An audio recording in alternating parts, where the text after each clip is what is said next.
Do you want to pay less tax and be set for life?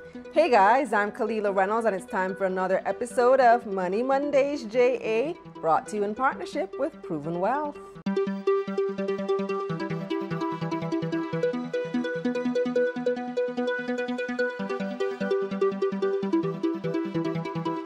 Now, pension may not be the sexiest investment topic. We all know it's important, but we keep on putting it off year after year, thinking we have plenty of time. Next thing you know, we're meeting retirement age with nothing saved. So it's time to start planning right now. Joining me now is Head of Pension Administration at Proven Wealth, Trecia Gayle Clarke. Hey, thanks for joining me, Trecia. Thanks for having me. So a lot of people would have heard about Proven Wealth because I always big you guys up on Money Mondays, of course. But what they may not know is that you also have a pensions arm. Tell me about that. Okay, so Proven has actually been in the pension business for close to 20 years. It has transitioned over the years from, FGFS, when Proven acquired the pensions side of that business. And actually today we stand at the fourth largest in terms of assets under management in the pensions industry as an investment manager. So we're not necessarily out there, unfortunately, but we actually have a large base when we compare to, I think there are about 15 or 16 other investment managers in the industry. And Proven Wealth stands at number 4 in terms of assets under management. Wow. So I knew that you did have a pensions arm. I didn't know you were the fourth largest. That's news to me. So congratulations on being one of the big guys, one of the big players in it. When we talk about investments and pensions, a lot of young people especially don't really care about pensions that much because they feel like you have your whole life ahead of you. Retirement is so far away. I don't need to worry about pension right now. Let me just get what I can and spend what I can right now because I have immediate bills. But why is pension planning something that even young people need to start doing aware of? No. Okay.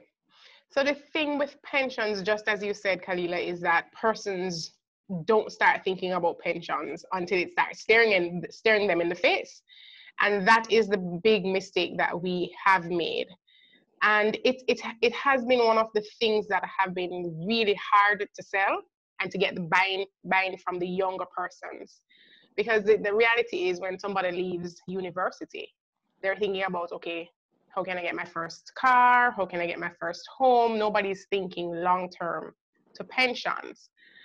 But what we have to do is try and educate the younger generation. And I say the younger generation because when we start young, we find that you have the benefit of compounding on your side. So from day one, you start contributing to a pension plan from your first job. Think about it in terms of, okay, if I don't start contributing, what's going to happen to me when I get to 65? It's either you're just gonna work forever. That's all. You're just gonna work forever. I'm not gonna stop working at 65. Come on now, Trecia. And what's going to happen is that you're going to end up being a burden on the state because 65 catches you off guard. You have no stream of income to come in. And, when you get to 65, that's when the health issues come up.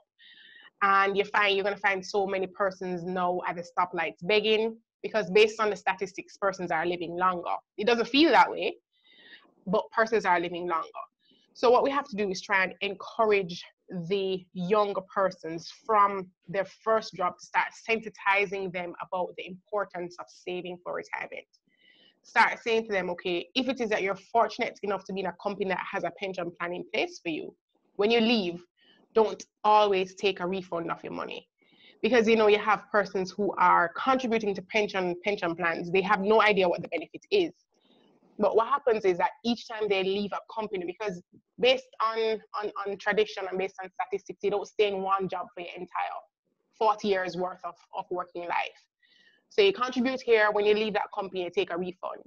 You go to another company, you contribute for another 5 years, you take a refund. And so even though you have been saving all your working life for retirement. And then you spend the refund. you spend the refund. So when you get to 65, you're in the same boat because you have been breaking your investments all these years. So it goes back to us having to, educate persons about pensions, about how it works, because they're contributing and they have no idea how it works. They just know that this money comes out of my salary. And at the end of the day, they expect a big lump sum when really and truly they have been putting in the bare minimum. So there's so much to tell them, okay, you can give up to 20%. And when you're leaving, don't take a refund. Transfer your benefits from plan to plan. If it is that you're not in a company-sponsored plan, join a retirement scheme. And that is where retirement schemes come in, because the informal sector in Jamaica is quite large. And when I say informal sector, you find so many persons who are employed to a company that doesn't have a pension plan in place. You have so many persons who are self-employed. You have so many persons who are on contract.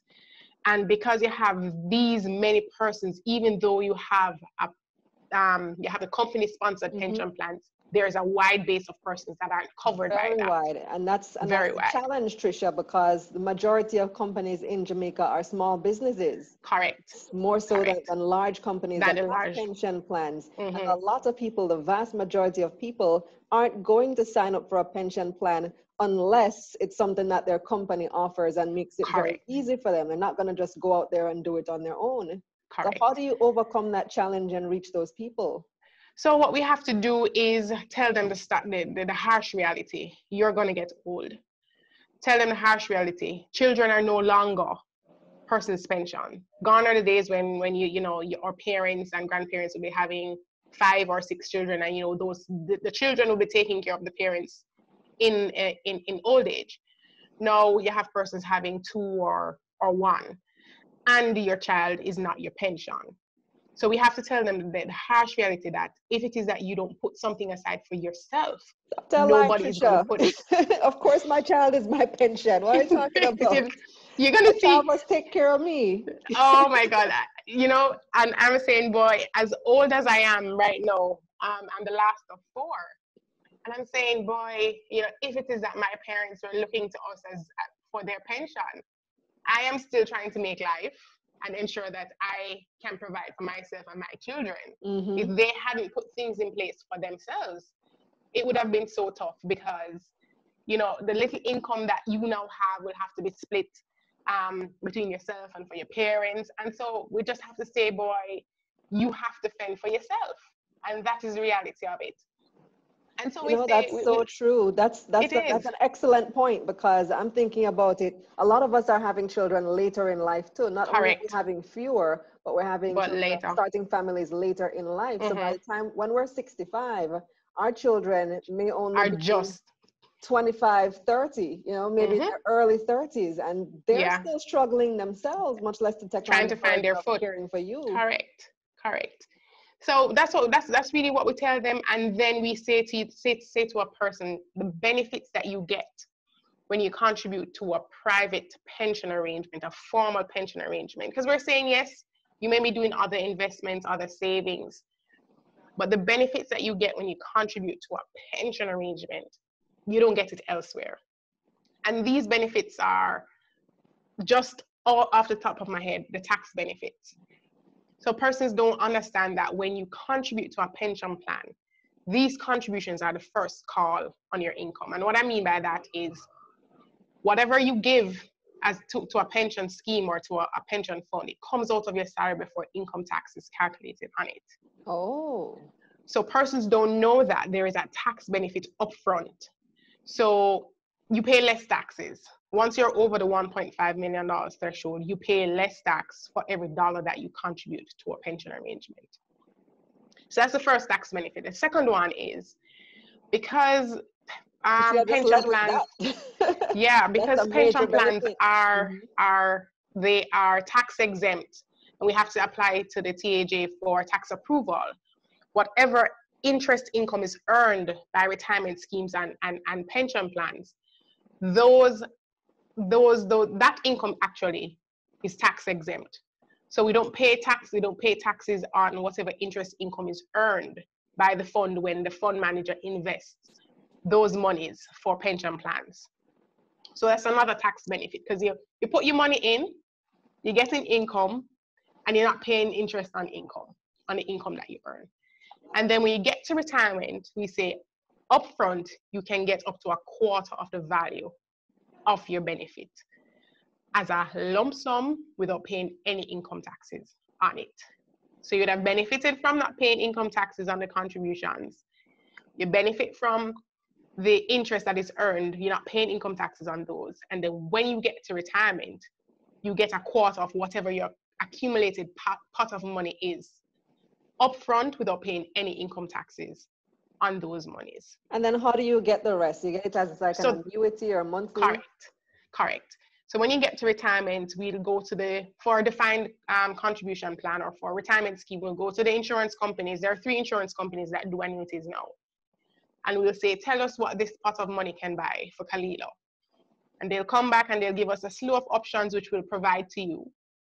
And whatever you choose a lump sum, and then you get the remaining amount as a stream of income until you die, because your pension is guaranteed for as long as you live, at least. But of course, you can opt to put something in place to guarantee for your dependent or for your spouse. Mm-hmm. So it is the tax benefits that you get through saving through a pension plan, you really don't get it elsewhere. If it is that you're in a company that has a pension plan for you, there is no other investment. So let's say you're giving 5% and your company is giving 5%. There is no other investment where you earn 100% return on your money day one. Nothing. So you give 5%. How do you? Oh, because your employer matches it. The employer matches it. Your employer matches it. If you're correct, do that. Correct. So that's for the typical defined contribution plan, right? And that is one of the things that we use to sell in terms of the importance of saving via formal pension arrangement. Because even for retirement schemes, the employee is not mandated to contribute on your behalf, but they can. So there is no law saying you must contribute to a retirement scheme on behalf of your employee. But if your employee is a member of a retirement scheme and you can afford to give something, then, by all means. So that's the flexibility of the retirement scheme. So the employer may contribute, the employer may not. The member can decide how much he or she wants to contribute, which is up to 20%. Then the member actually has the ability to decide how often they contribute, as long as they contribute at least once per year. So you may say, I want to do it each month, or I want to do it every other month, or twice per year. You have that flexibility with the retirement scheme. So when you have an employer who contributes on your behalf, it is an amazing benefit. It's amazing for you.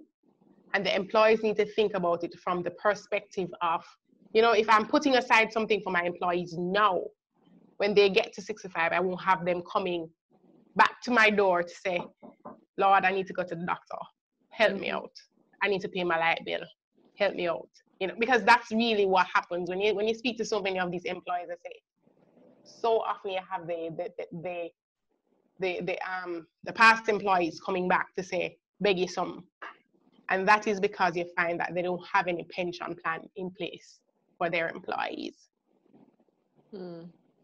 It's so important that you mentioned the differences between pension and a regular investment, because a lot of young people now are getting on this trend, so to speak, of investing, and we're going to invest in stocks and make returns within 3 months or 6 months or 1 year.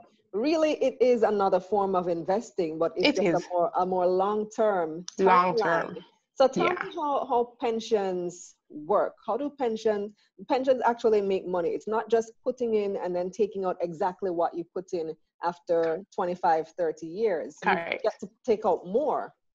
Correct. So we think of pensions as a very long-term investment. And so you have essentially two types of pension plans. You have a defined benefit plan and a defined contribution plan. So the defined benefit plan is where the benefit that you are going to get at retirement is defined or is known at the outset. And it's usually based on a formula that's linked to your salary, the number of years of service that you've given to the company, and a factor. And then you have the defined contribution plan. And with the defined contribution plan, what is known is your contribution rate. So you have no idea what your pension at retirement is going to be. But what you find is that for the defined contribution plan, the more you put in, the better the returns that you get, the higher your pension will be at retirement. So a retirement scheme is a defined contribution plan. So what happens, you give up to 20% of your income, and whether you have the employer contributing on your behalf, everything is capped at 20%. And over the years, you have the impact of compounding, because when the investment manager gets these monies, we invest those monies. And we invest it prudently. We're governed by the FSC, so we have to ensure that we are sticking to the relevant limits. You have the investment regulations, which say, okay, you can only invest a certain amount in foreign currency. You have to watch a related party. You have to ensure that only a certain amount is in any non-income generating investment. So you have all these regulations to ensure that because it's pensions, we're acting prudently. So we invest those monies, and then whatever interest is earned is applied to the member's account. So over the years, you invest and then you earn income. And as I said, that income that you're earning, we don't pay taxes on it. And then when you get to retirement, you would have found that you would have contributed probably, let's say, for argument's sake, $1 million when you look at just raw money. But when you look at what you've accumulated, when you get to age 65, that $1 million is now $2 million or $3 million. So what we would do is at retirement, we'd take that $3 million and then we would convert that $3 million into a stream of income that you would get for the rest of your life. Of course, you'd be entitled to get the quarter cash lump sum, and then the remaining amount would be used to provide you with a stream of income for the rest of your life. So that is really how pensions work.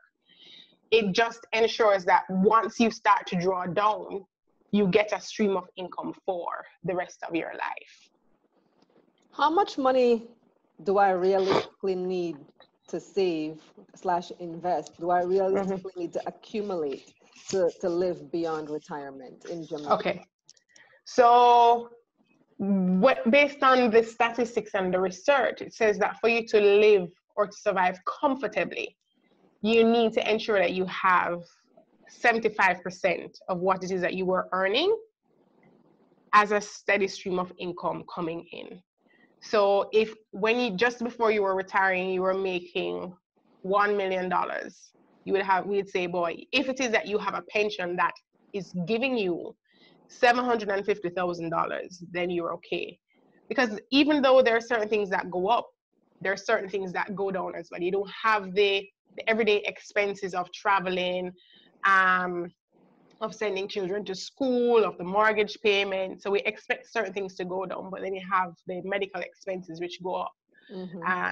And so we say once you have, and inflation. So once you have 75% of what it is that you were earning immediately before retirement, you can retire very comfortably.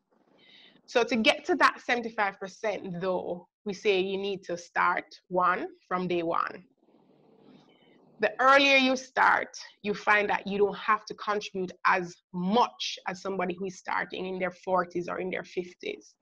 Because what it would take for somebody who is starting at age 45 to get to 75% of their income would be something. They would have to at least be giving the maximum 20% of their income per year to be able to even come close to 75%.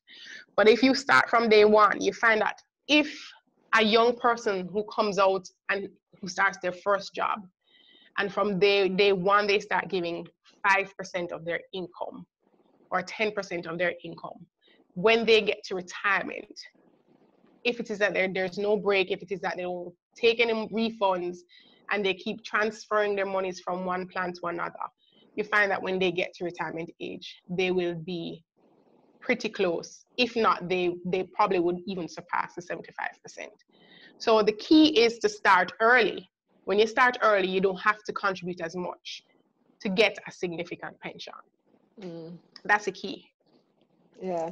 I want to thank you for joining me, Trecia. Useful information is something that we all need to be not only thinking about, but taking active steps to do. Active, correct.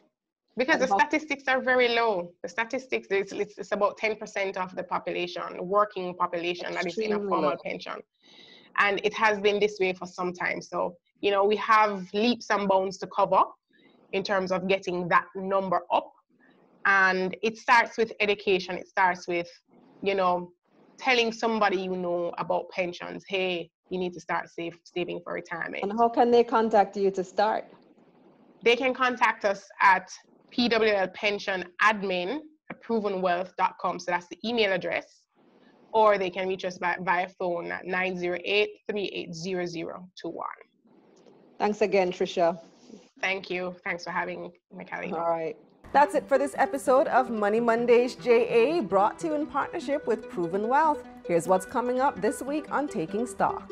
Last week, we spoke to two players in the entertainment industry about their proposals for a safe reopening. This week, we'll hear from the government. How soon might we be able to party again? And later, the analysts weigh in on the latest market developments. The Lab's profit is up 54%, and Barita's considering listing up to 300 million new shares. We'll discuss. I'm Kalilah Reynolds. Don't forget to like this video, subscribe to this channel, and share with a friend. Stay safe, guys.